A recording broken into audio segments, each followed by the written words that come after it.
Okay, my dear brethren, please let us just bow our heads for a word of prayer. Gracious loving Father, be with us right now through your Holy Spirit. We beseech you to the Spirit of truth. We ask of you to help us that we may know the truth and so exalt and live to be loved alone, to be one, to be good. Through Christ our Savior. Amen. Okay, my dear brethren, we're going to our question and answer session again. And I already get our first question in our paper here. Yes. There you are. You want to say scripture? Come.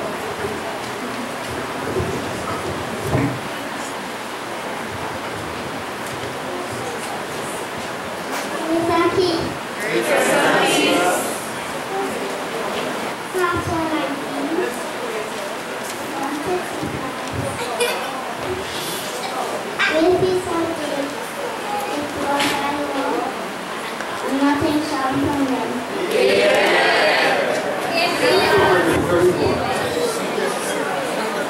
The first question is kind of a shame.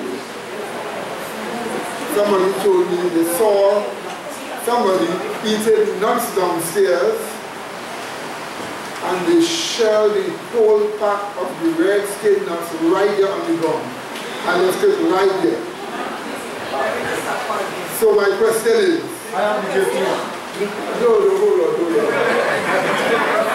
So my question is there value to the skin of the nuts?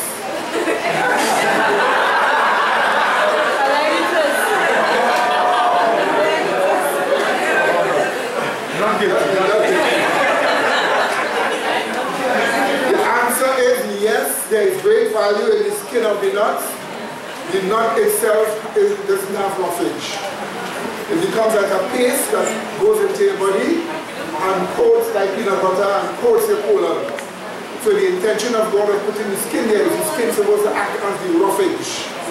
So when they eat the nuts, if they eat the skin with it, you're actually giving yourself fiber on the roughage that will scrape your colon and cleanse your colon. Okay, brother?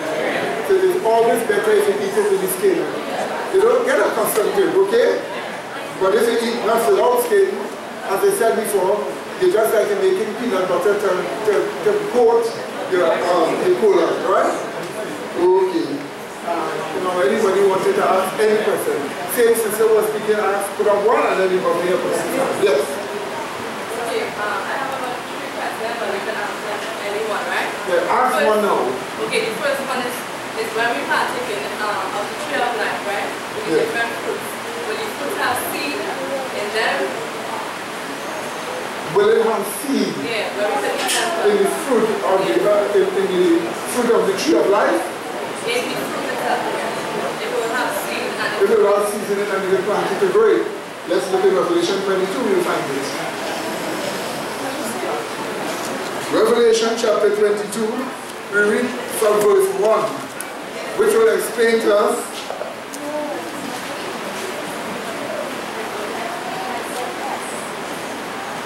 okay. This is the new form the tree of life takes on. It wasn't in this form in the Garden of Eden. So now it takes on a different form. Completely. Let's read how it is. From verse 1. And he showed me a pure river of water of life, clear as crystal, proceeding out of the throne of God and of the Lamb. So literally, the throne of God and of the Lamb will be literally on the earth. And from that throne, literally a river will start. So it's going to be the only river on the earth that starts from God's word, through throne. We read on. Verse 2. In the midst of the street of it, and on either side of the river, there was the tree of life. Did you see that? So in other words, it comes like this. It comes like this. This is the river of life. Okay? And it starts on the throne of God here. You will have a tree which will have roots on this side and roots here.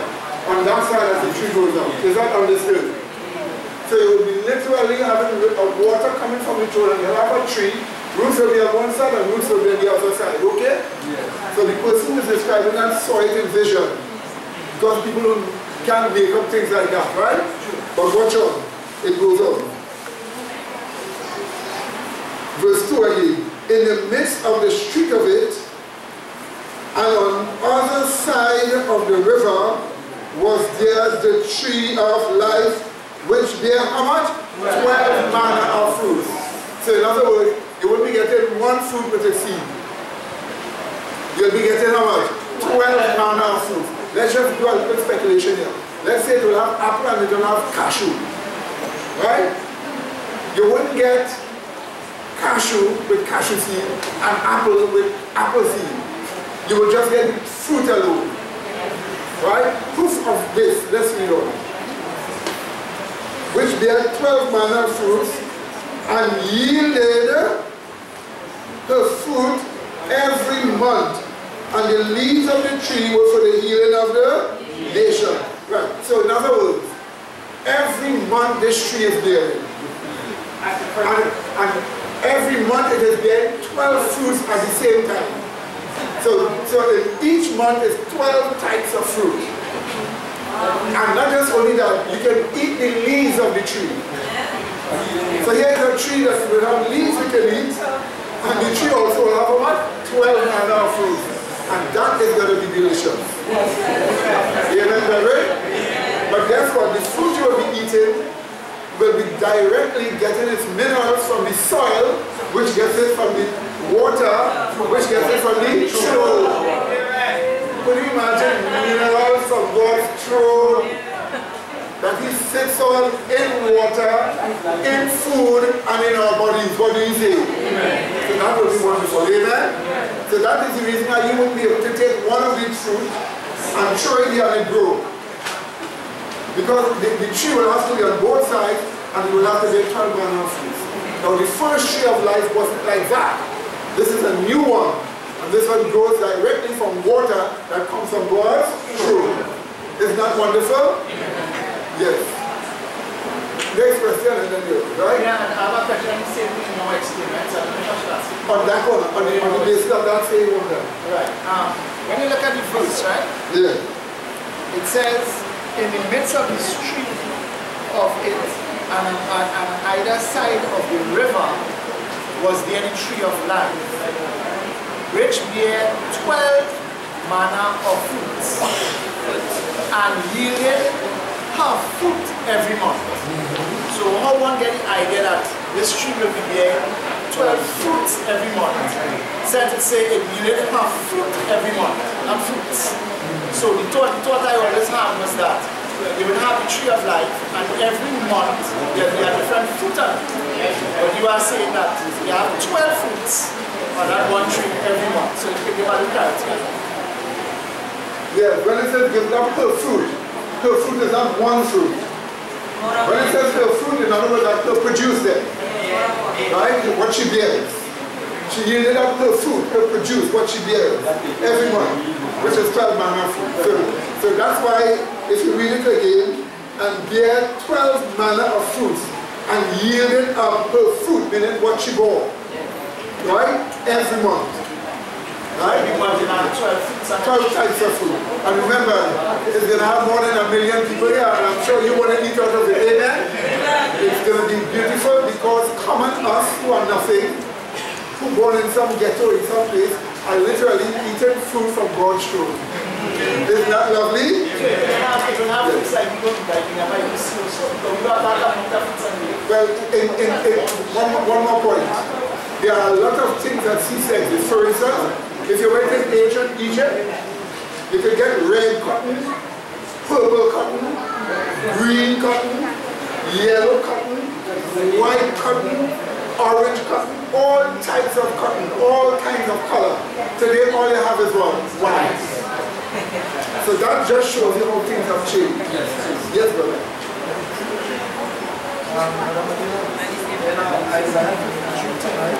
Isaiah 53:10. Yes, please, to Jerusalem. Yes.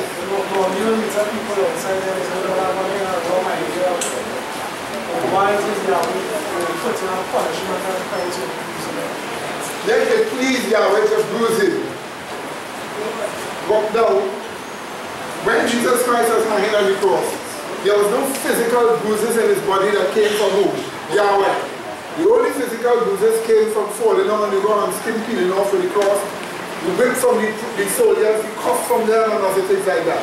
So when we say Yahweh bruising, it's not physical bruising. The actual Hebrew word means crush, and crush is mental. In other words, Yahweh put suffrage upon him, that he will experience the suffrage you and I will go through. So when it says it please Yahweh to bruise him, it please Yahweh to make him suffer, to experience what we would experience for sin, if we are lost. So when Christ experienced it now, and Christ cry out as he experienced it, my God, why have thou forsaken me? That will be an indication to you and I of the suffrage for sins that will cause us, how horrible it is, how terrible, that will cause us now to repent and believe that we will receive the life he gave also on the cross when he said, forgive them for the what? Go not guilty, which is symbolizing the blood pouring, the water and blood coming out. Okay? So that is very passion, that is psychological, with the suffrage that you went through. Somebody just said this to me. Yes. So the passion of that, right? Yes. That is on the person which is the man, right? That is to show for that divine nature was himself for suffering. Yes, you see, remember, when Christ suffered, not only the man was suffering, but God himself in the man suffered. If God had suffered in the man and not the man, then the man might have been like a mummy doing nothing. But he was the Son of God, which was God in a temple of human flesh. So the man had to face it. While the man faced it, it broke his heart. It caused him to die. So man cannot take that kind of suffering and survive. Quickly, just somebody have a question here before I take the question. It says here, since cashew has a nut and grows by such, cashew has a nut and grows by such, can that nut be considered a seed? Will that fruit be on the tree? It will not be that fruit, but let me just tell you something about cashew. The Bible speaks about the fruit of a tree yielding seed in Genesis. It didn't say where the seed would be. The seed could be what? In the fruit or where? Outside of the fruit. In this case, it is outside of the fruit. And that seed has a terrible acid in it, which burns your flesh. So when you're burning the cashew, it's catching on fire more, the seed. Especially when it dries, because there's a terrible acid there. But the point about it is, will that fruit be on the tree? Let me tell you something. Don't be surprised. A lot of strange things are going to be there that we do not know right now. A lot of strange things. And a lot of things will change. Okay, my dear brethren? So it could have cashew, but it just don't have any seeds. Is that understood? A lot of strange things are going to happen. In fact, I want to ride a dragon.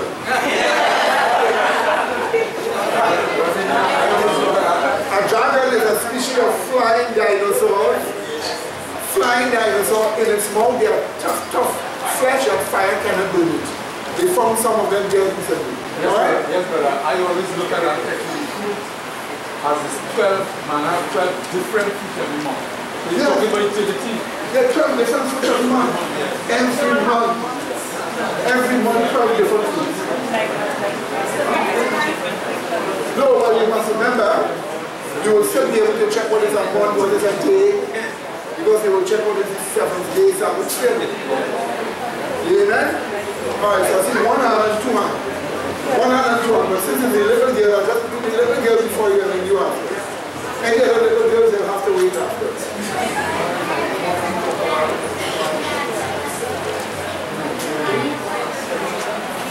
Tell me, is it true that the dragon represents Satan? Why I want to ride it?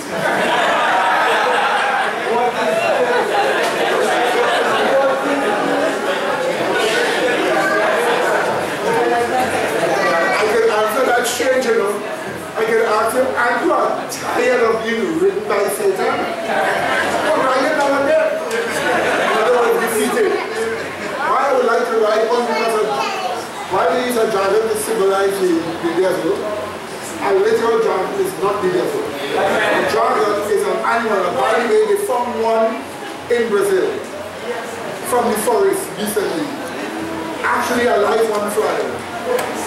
The last time they found one was in Hungary with a dragon. They lived way up in a mountain in a cave. The cave was frozen, and it was frozen for many years. Since 11 something, that dragon was here, and there were about 5 to 6 soldiers, some of them half-burst. They came up there to kill the dragon had killed some of them with fire, and then some kind of terrible cold and snow was falling, and everybody freezed to death. They had ice on it for years, and until 1990 something, they found the cave, they found the soldiers, they got the time between 11 to 12 something, ACB after Christ's birth. They got the dragon, I saw pictures of it. They took the dragon, they took its body and they investigated. They found how it was getting fire. The fire comes from a gas that what we call, but when they pass a wind, but they're passing even through their mouth. And there's a kind of a rock that they eat. When the wind comes through, it ignites the wind, and when it ignites the wind, it comes out in fire. But the mouth has a material that cannot do it. So they found it. So they're world fire-breathing dragons. And by the way, check the ancient Chinese. You will see their writing show all 16 something. They have dragons as a part of their animals, minding them until they cease to exist. Brother Marshall. So my question is based on Isaiah 65. Isaiah 65. 17 to 20. 65, 17, 20. 17 to 20. Yeah.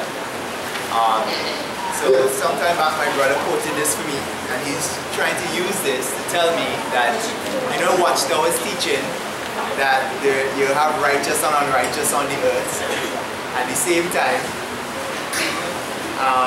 So he read this text and he's trying to use that to justify that thing. So if we could just go through it and give the explanation. Well, let's take verse 17 and start on. Isaiah 65, 17 to 20. For behold, I create new heavens and a new earth, and the former shall not be remembered, nor come into mind. But be ye glad and rejoice forever in that which I create. For behold, I create Jerusalem a rejoicing, and the people a joy. And I will rejoice in Jerusalem, and joy in my people, and the voice of weeping shall no more be heard in her, nor the voice of crying. Now all that so far ties back to Revelation 22. No weeping and a new heaven and new Jerusalem coming up from God out of heaven. Verse 20. There shall be no more thence an infant of days, nor an old man that hath not filled his days. For the child shall die, is 100 years old, but the sinner, being 100 years old, shall be accursed. Right, so he's trying to show, look, on the new heavens and the new earth, it has sinners there. Yeah. You know, Watchtowers have this concept. That is a very strange thing. Now, this here is part spiritual, and let me show you how you look at it, right? Read verse 20. There shall be no more thence an infant of days. Alright? But it goes on. Nor an old man that hath not filled his days. For the child shall die 100 years old. Right? But actually the Hebrew says, for the child shall die a son of 100 years old. Die a son of 100 years old. Which would mean to say that when you have a child, and that person ceases to be a child, they're no longer a child, it will be like 100 years. So let me give an illustration. Let's say this boy. Okay? He and he's a child, how long is it going to take for him to grow up to be a man? That he's no longer a child, about 100 years old. So when you say die as a child, it doesn't mean what? Physical death, but cease being a child. At the age of 100. Let's read it again, and I'm going to give it again according to the verse. For the child shall die a son of 100 years old. So by the time he's 100 years old, a son 100 years old, that's when he's no longer a child. Okay. Now, let's read on again. But the sinner that's right now on the earth, but the sinner being 100 years old shall be what? Accursed. Right? But the sinner that is on the earth now, not in the new earth. So while the child is reached 100 years old and ceases to be a child is normal, a sinner on the earth 100 years old will be accursed. But it doesn't say the two of them exist together at the same time. It's just how it is written. Right? But here's the point. The Bible tells us the unrighteous shall not what? Inherit the kingdom. And it tells us, do not be fooled. Not even if 7, 8 people will be there. Then what are 100-year-old sinner doing here? You see, so, that's right. You see, so if he's in the new kingdom and he's a sinner, then Christ needs to die again. You see, so the watchtower will just use anything, anywhere to prove anything and then change. You understand? Remember, they are a non-profit organization. Right.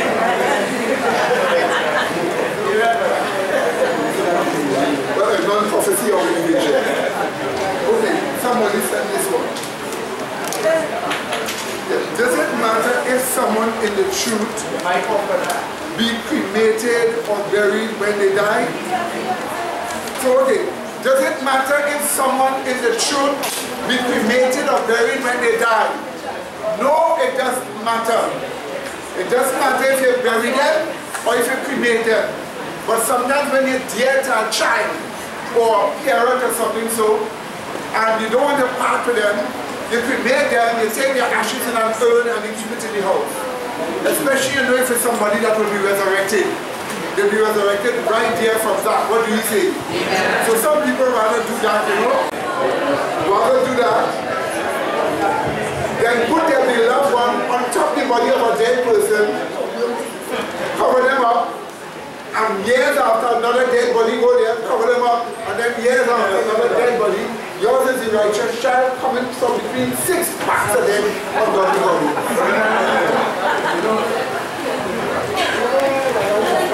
Death. Yeah. After he died, 2 neighbors died. One on the right, one on the left. Yeah. The one on the left, when they dig in to bury him, the neighbor who was digging, he said, when everybody supporting the relic, he said, what? He said, we dig in the grave for Jalu, the guy is Jalu. And it's because we find this box and the man still have on a suit. Still have a what? So the suit. Still have on the suit. The suit still there. Yes. I said, well, so we had to remove that box. Lo and behold, when they remove the box, anything happened. The next one.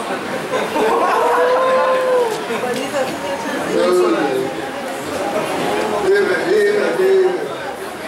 Brother, you have done a long time.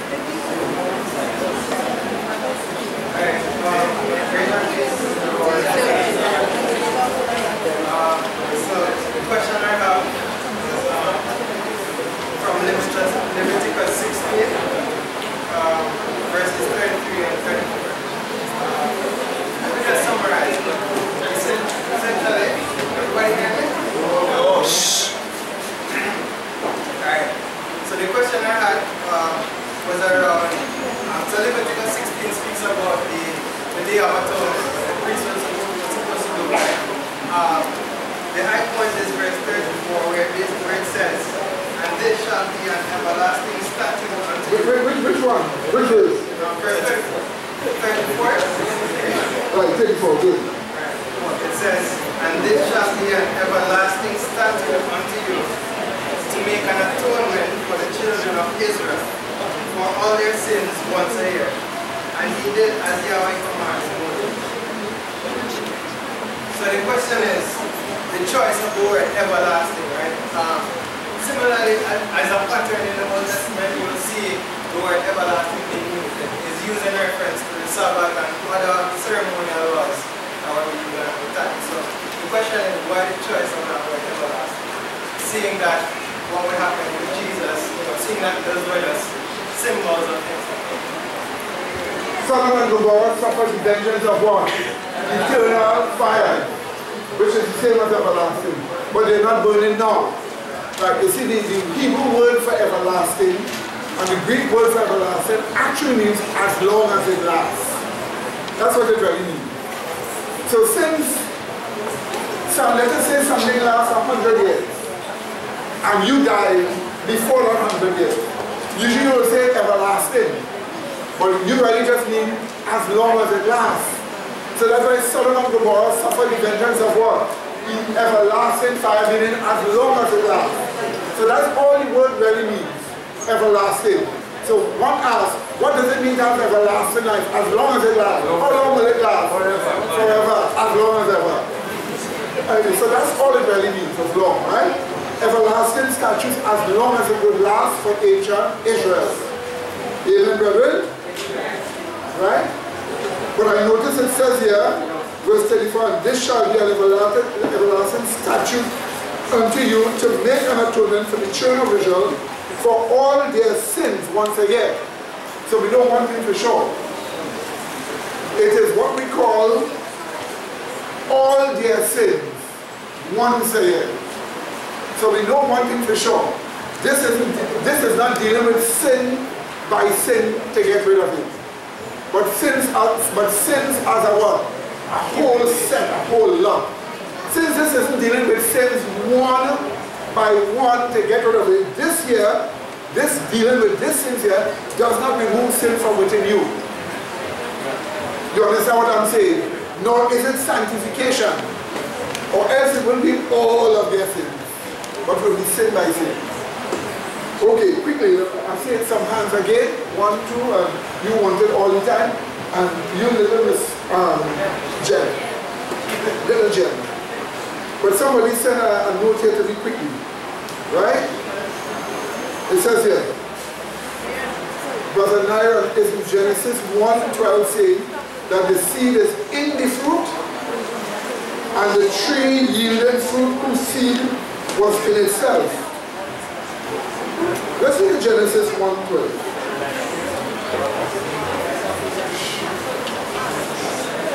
Genesis 1:12.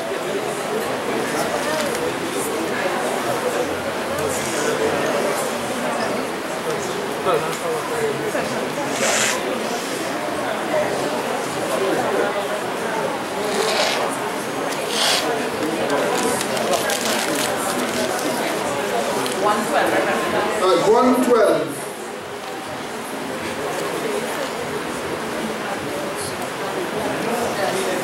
Okay, let's read on.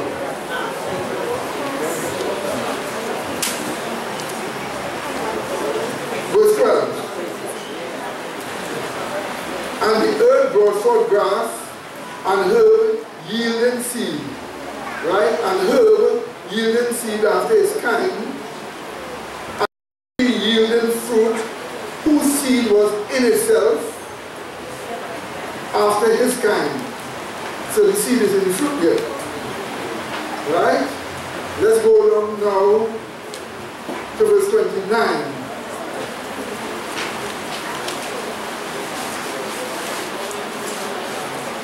And God said, behold, I have given you every herb bearing seed, which is upon the face of the earth, and every tree in which is the fruit of a tree yielding seed. This one didn't say the seed was in the fruit. So one says the seed was in the fruit, and the other one says it just yielding seed. What are we to think here? The two. Some fruits will have seed where in it, and some will just be what? Yielding seed outside. But it is still seed that comes from the fruit. Alright, so the Bible puts it two here. Alright? So it's not just one. From you? From Sister Jen? Your name is what? G-E-M? J-H-E-M, Gem. Not Gem. Okay, but I'm not learning that. You see, you always learn new things. Right, from Sister Jen. How can I not be afraid of the time of persecution? How can you not be afraid of the time of persecution? Watch me. Between me and you, I'm talking to you. Like I'm talking to one of those two little children listening here. Like I'm talking to you. I'm talking to you. Oh gosh. Did you touch your heart, huh? Let me tell you. Talking to you. What is it better to follow? What God has for you or not?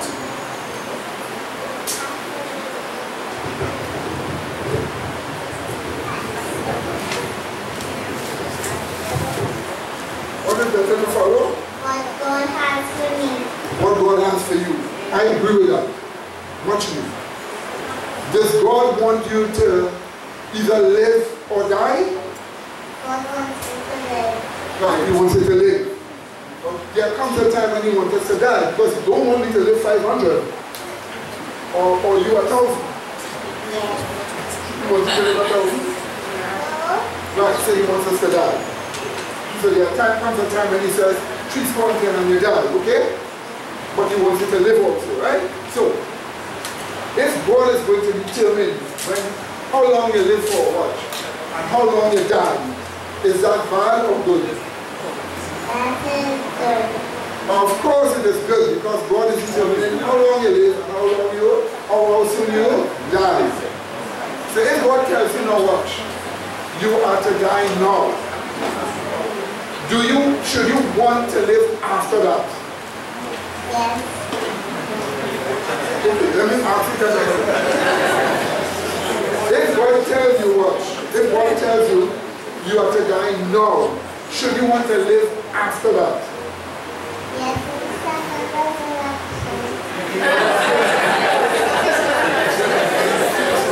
Okay. I'm not talking about the resurrection. I'm talking about continuing to be alive. If God wants you to die Tuesday, should you want to continue to be alive Wednesday? Didn't hear you? No. Of course, that's very good. Now here is why. If you want to stay alive after, it is because you know you will do something very bad and you might lose your chances. And one example, King Hezekiah. What did God tell him? Get yourself ready, you're about to die. He said, oh God, please give me 15 more years, 15 more time. God says, okay, I will give you that time. During that time that he had, while he's alive, the Babylonians came. At that time, the Babylonians had broken away from the Assyrian Empire. So there was a country by themselves. So they're now hunting to get money and hunting to get wealth to survive as an empire. So they hear it have a place with a temple with plenty gold. So they send an envoy to visit Judah. By the time they come, they meet Hezekiah living. So they started to tell Hezekiah what a great nation they hope to be in the future. Hezekiah's mind get influenced and Hezekiah started to tell them, oh, we are a great nation. We have all this gold here. They have all the gold over here. Look, we have a temple with plenty gold and some of them so precious. We even have a temple with gold where the glory of the divine is touching. So the Babylonians tricky say, oh, yes, and they record everything. Right? Years after Hezekiah died. So here's what happened now. Babylon was captured back again by the Assyrians. Then years later, they break away again with Nebuchadnezzar's father. But this time, Nebuchadnezzar's father plot and get them to destroy Assyria. So now you have the Babylonian Empire. So what did Nebuchadnezzar and them do? They start going through all the records. And they find the one from Hezekiah. And they say, you know what? It has plenty gold up there. And they went and attacked Judah. God tells Judah, you're too corrupt and weak and can't find them. Yield to them. They still try to fight. But Babylon mashed them up until they totally destroyed the temple. And and they take all the gold. Now, when Hezekiah died, the Babylonians would not have known that. Judah would have not been captured by the Babylonians. The temple would not have been destroyed, and so everything would have been different. So staying alive made it worse. You understand? Yes. Right, so here's the point now. Dying as a matter on it. Persecuted and dying as a matter. Watch. Hus and Jerome. Hus and Jerome, they were great Christians. Hus was the strong one. The word Hus means what? Strong? No, it means like goose.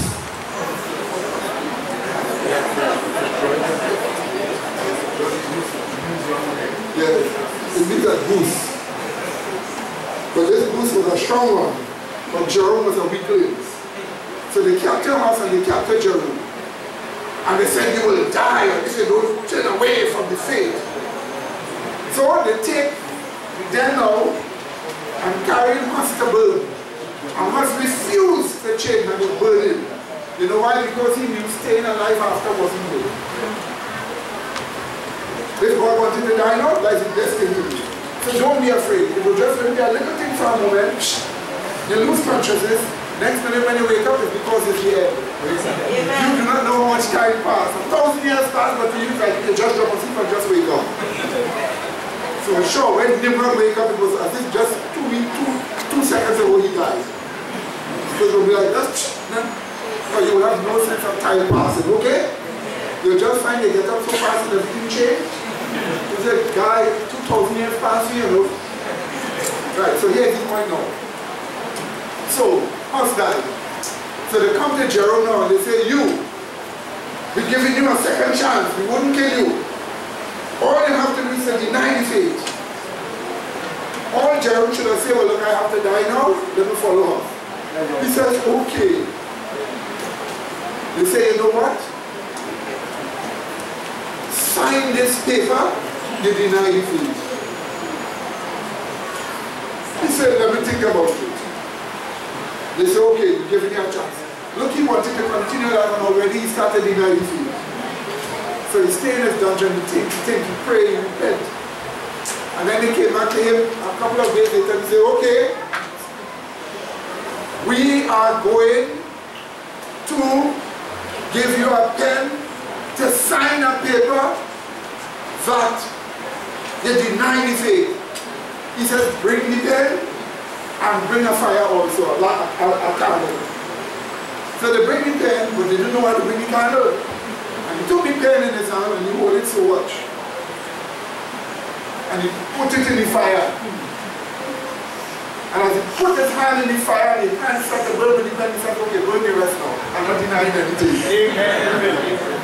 Amen, brother? Amen. And that's how Jerome died. So you see, when God wanted to die, he don't want it to live for long. Yes, he died for God.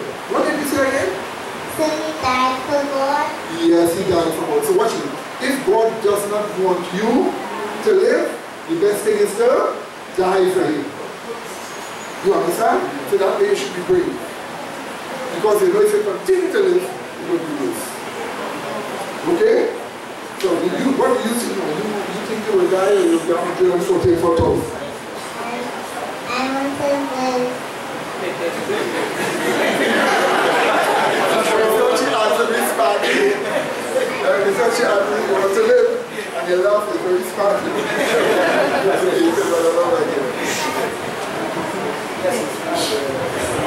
What kind of record you breaking these days? Imagine myself talking to a child like that. I tell her, can you talk to an Adventist and like that? Okay, quickly now. Your question, brother, then I'll answer some of them here.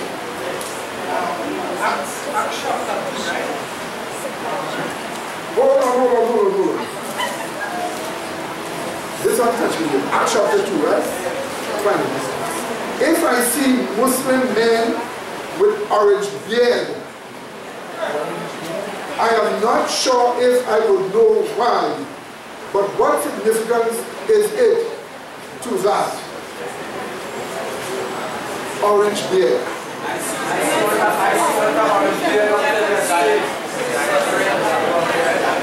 Let me tell you something.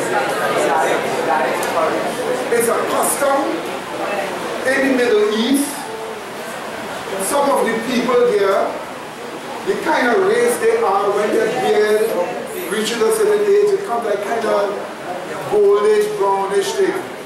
So the Muslim down here, and they copy every wrong thing. They copy that and all. So that's why they wear that. Like for instance, originally, when a woman wearing a burqa over her face, that means she was a prostitute. They're copying everything that they wear that now. So what do I call them? Copycats. They're copying everything, copying the prostitute culture. So that's why they're copying the prostitute, copying the orange beard and their orange beard.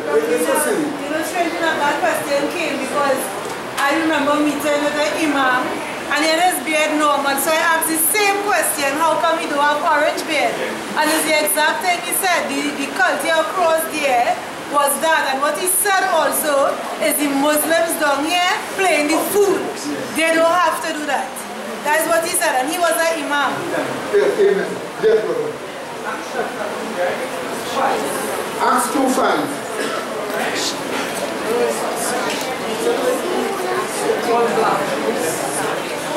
Showing them what they are practicing. They have different people from all over the world who are here. Disciples preaching in their own tongue and language, right? Yes. And what the steps to show up. The people from the different nations were not Gentiles or Jews who were from abroad that came there. And there were dwelling at Jerusalem Jews, devout men, out of every nation under heaven. Alright, so watch.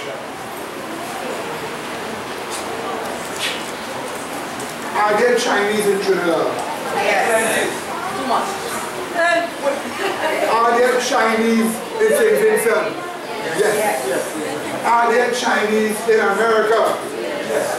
Are there Chinese in Ivory Coast? Are there Chinese in South Africa? Yes.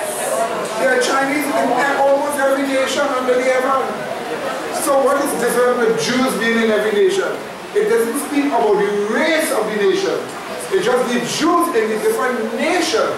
Like how you have the Chinese in the different nations. But it doesn't change the race. So those who are black Jews quote that. They just quote in a text that shows Jews in every different nation. But these Jews now, they were the ones that were pious. They believed in the symbols of the Messiah. So when Jerusalem was at their symbols, they would leave the nation and come for it when they have the festival. But it doesn't tell us that there were different races that were Jews. It simply tells us Jews in different nations. That's why we have Chinese. Alright, okay? Somebody says, Brother Medina, can you please explain Job 1:5? Why did Job offer burnt offering for his children's sin? Can someone offer sacrifices for another sin? Job 1:5. Quickly. Read verse 4 and then verse 5. Watch this. Verse 4. And his sons went and feasted in their houses, every one his day, and sent and called for their 3 sisters to eat and drink with them. And it was so, when the days of their feasting was gone about, that Job sent and sanctified them, and rose up early in the morning and offered burnt offering according to the number of them all. For Job said, it may be that my sons had sinned and cursed God in their hearts. Thus did Job continually. Now this is not something new. This was done in ancient Israel all the time. When they say offer for their sins, it's not like how you do the personal sin and you give an offering. His offering for his children's sins was not trying to get forgiveness by that offering. His offering for his children's sins was like if you're praying to God for the sins of your child, asking God to help your child.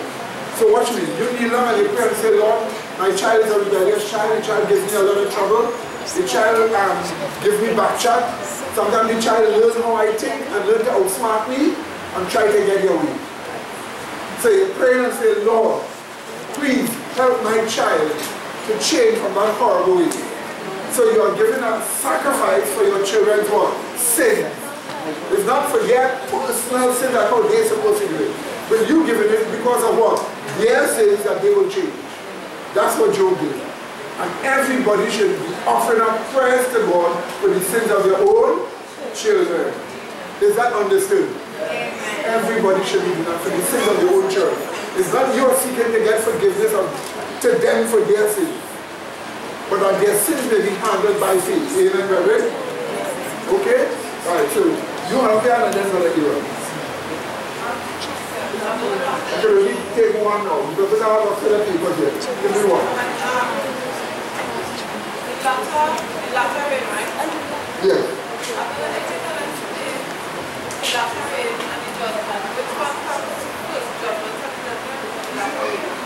Which one comes first? The judgment of the living or the latter rain?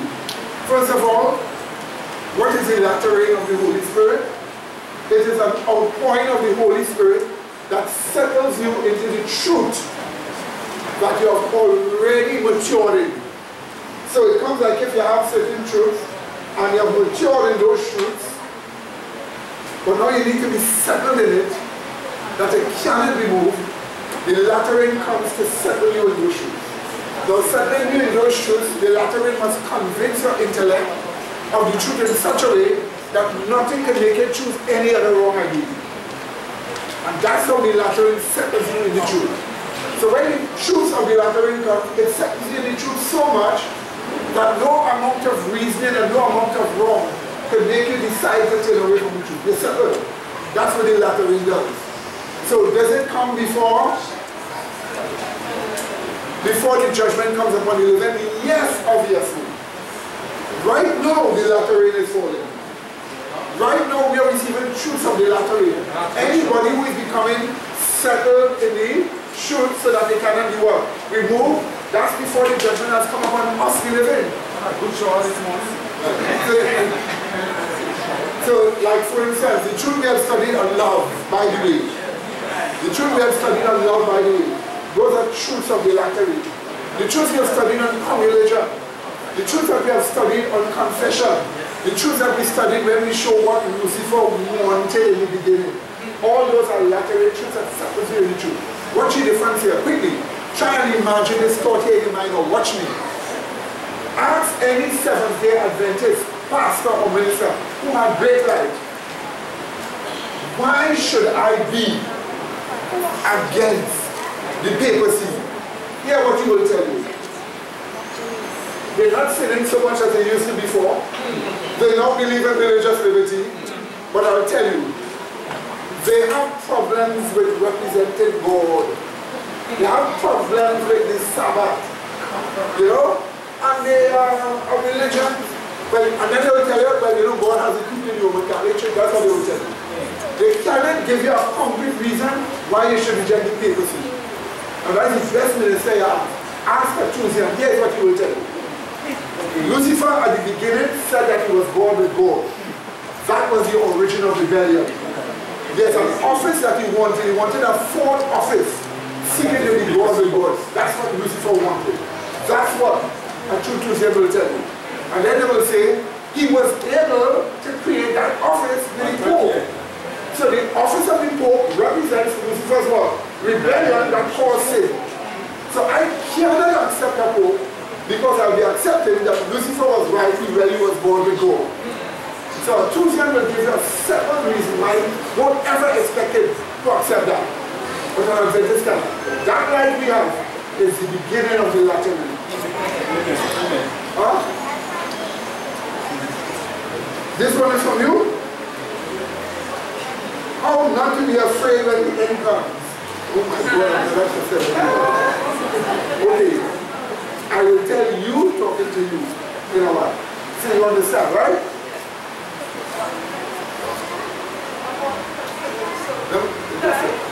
Let me just deal with someone this question much. Right? Okay. Somebody, let me take the child first and then I'll deal with something in the book of Acts. How not to be afraid when the end comes. Come. Come. Come like this little one to you. What is your name? Alexandria? Alexandria. That's strange.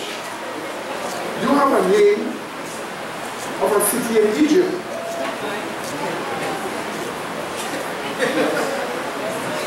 But your name is the name of a city in Egypt.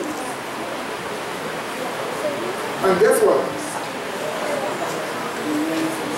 That city was the biggest, greatest city of ancient Egypt. All the books, all the studies, the best libraries in the world were there. So now, you are asking how not to be afraid when the end comes. Watch. Watch me, sister. What does it mean for the end to come? Earthquake shaking. Right? You ever feel an earthquake shake? You feel a little thing. I'm talking about earthquake shaking until they can't even stand up. And they get what? Swell? Spin? Swell. She said they got swell.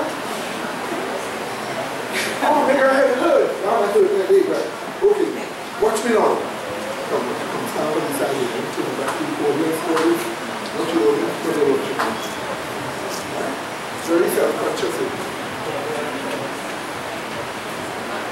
Watch me now. Watch me. So the earth shaking.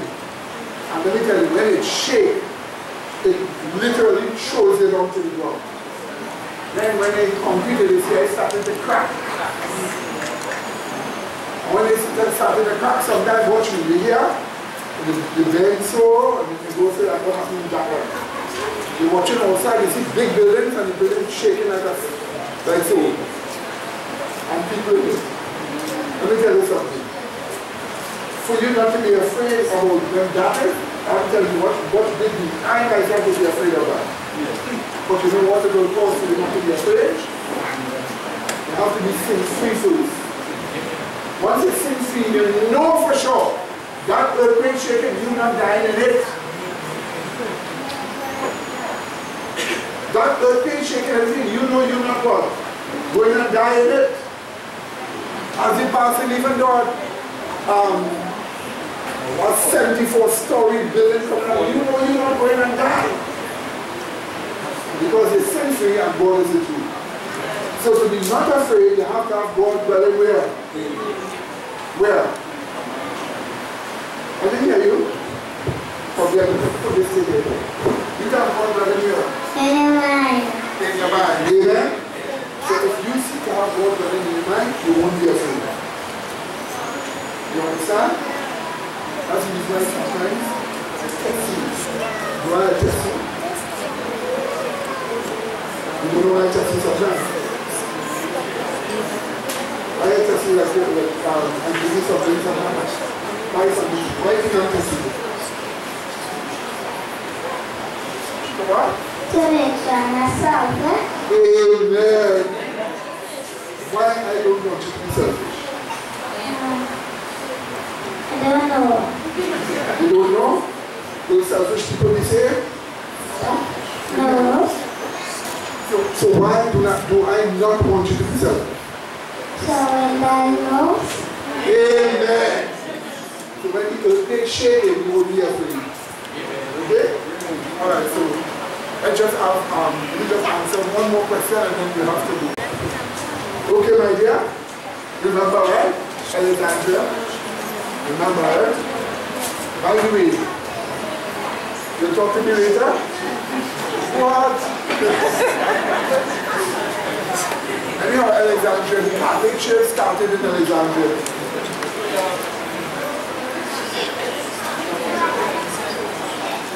Yes, it was a city, it started there, that's where they started, that's where they get their teaching from, Alexandria. Okay, Book of Acts, chapter 8, 14 to 17, quickly.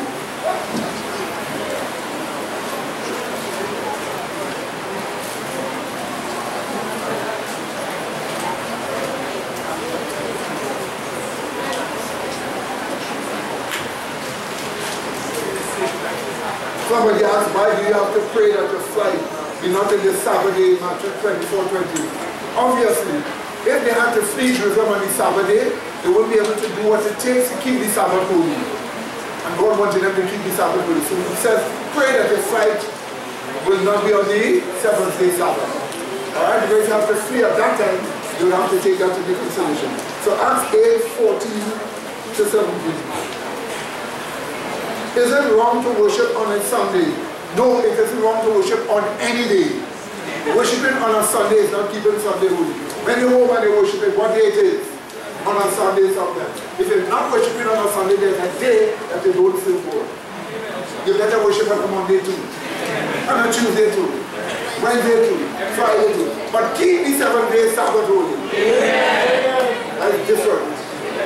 Right, so Acts chapter 8:14 to 17. The personal Pentecostalism doctrine preaches that it is almost as if they have the power to call down the Holy Spirit. Please explain the scripture in proper light. Listen, 8:14 to 17. Now when the apostles, which were at Jerusalem, heard that Samaria had received the word of God, they sent unto them Peter and John, whom, when they were come down, prayed for them that they might receive the Holy Spirit. For as yet he was fallen upon none of them, only that they were baptized in the name of the Lord Jesus. Verse 17. Then laid their hands on them, and they received what? The Holy Spirit. Okay. What is this here telling us? When the disciples received the Holy Spirit on the day of Pentecost, they spoke in different languages for people to hear around them and for people to receive the truth. Later on with Cornelius and the others, when they received the Holy Spirit, they spoke in different languages, not for other people around them to hear, but to show the disciples that they have received the same Holy Spirit that they received on the day of what? Pentecost. This here was the same reason why this happened in Samaria. You must remember the Samaritans were a people that used to worship God in Mount Gerizim.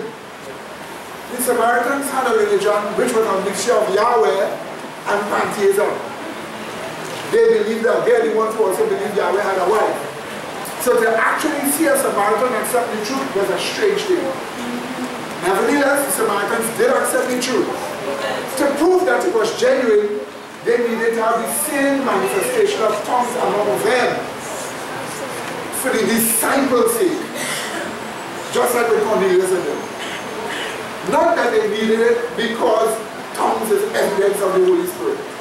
But people, Pentecostals, use that to say tongues is evidence of the Holy Spirit. However, other people did receive the Holy Spirit and they did not speak in tongues. So those were just for the sake of dealing with the apostles, for them to know that those people received the Holy Spirit also. Okay? And if it is not wrong to worship on Sunday, then why is Sunday worship a big issue? You see, this is the issue. You notice I don't say Sunday worship, or I don't say Sunday holy days anymore. Why do you think I don't say that? Those terms are wrong terms. Sunday worship gives the impression worshiping on a Sunday is wrong. So a person will say, well, when Sunday comes, when the Sabbath and the Sunday come, I'm not worshiping on that day at all. Then what you're praying for, that is worship. What you're singing for, that is worship. So don't use the term say Sunday exaltation. Alright? Don't even say, listen to me, I am not saying Sunday holiness is wrong. To say Sunday holiness is wrong is to say you must be holy on a Sunday. So that's the day unholy. So I only say that, so I'm not using it. I say Sunday what? Exaltation. On Sunday as the 7th day Sabbath. That's what I say. Alright, just go quickly and then we'll finish. You see in Acts chapter 8 verse 17, right? There's sometimes I want to explain that. Yes. So the subject of the first time is then laid their hands on them and they received the Holy Ghost. So I said evangelicals say that they had to lay hands on somebody and preach and they will receive the Holy Ghost. Right? No, well, look. Who laid their hands on the apostles when they received the media of Pentecost? Nobody. Did Peter and them lay their hands on Cornelius and all those people? No. So this was to happen to show that the people in Samaria had received the same Holy Spirit that the apostles had received. So that people wouldn't think it was a fake. Because the Samaritans, especially through Simon Vegas, were going to be copying a lot of things. Imagine he was a Christian and he wanted power. So you see, that's the purpose of that. But there are other evidences of other people receiving the Holy Spirit and it wasn't that way, right? Okay? Okay. The Baptist religion, watch me. The Baptist religion is really a mixture of African religion, Roman Catholicism, and a type of Pentecostalism. It's the three mixed together. That's the reason why you call some Shango Baptist. Shango is an African god. Shango is the same as Baal. So when you hear Shango Baptist, they borrow part of the Shango religion from Africa and they mix it with a Holy Pentecostal free and natural organization. And they take some of the things from the Roman Catholic Church, calling some mother and different things. Right? So here's the point. When you understand the Bible, there is no prophecy anywhere of the Baptist religion starting.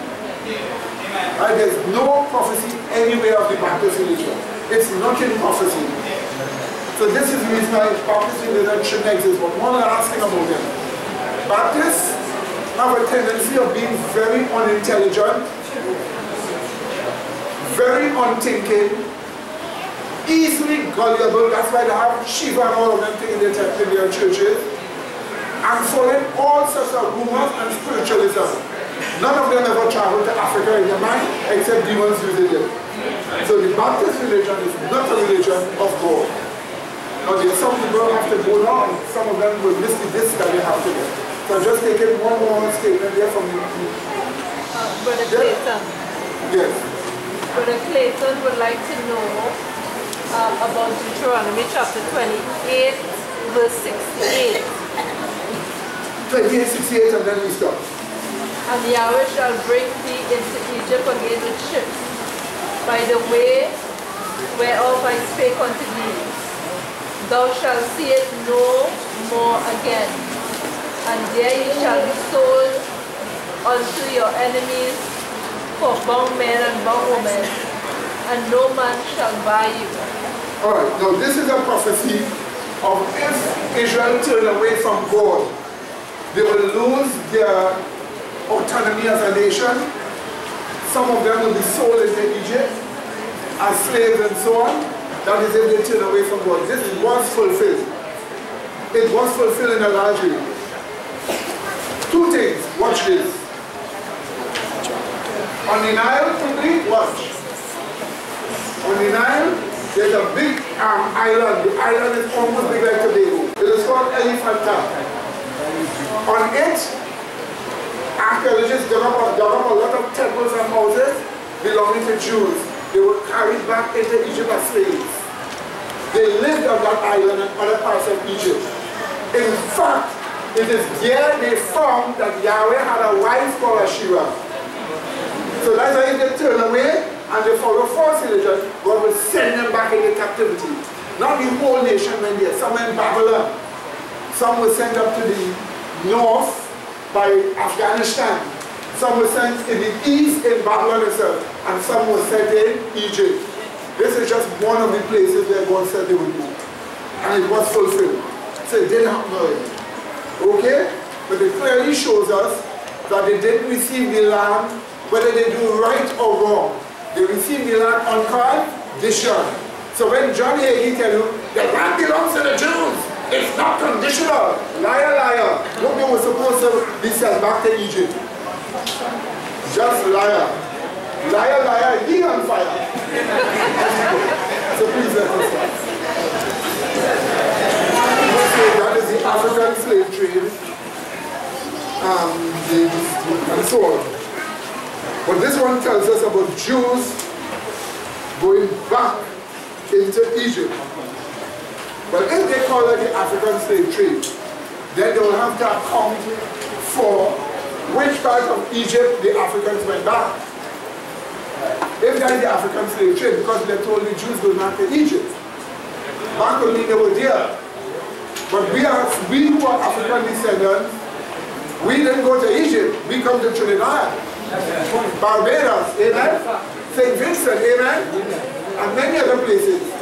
And the ones responsible for the slave trade were the Jews themselves. So the Jews take the Africans, tie them in the Caribbean and other places for slavery, and some person who believe in some false religion is telling you that going back to Egypt is black people, it's proof that black people were Jews. But it says some black people and not black people is Jews. Let me try to do that. That's Brethren, I tell you a lot of false doctrine. Yes, all that is sign that any time will be. Amen. Amen? Listen, let me tell you something. Be smart. Watch me. Go in Lebanon. You will see Arabs say, no, we are Jews. Go in Peru. You'll see Americans say, no, we are the Jews. Go in China. You'll see something, no, it's us.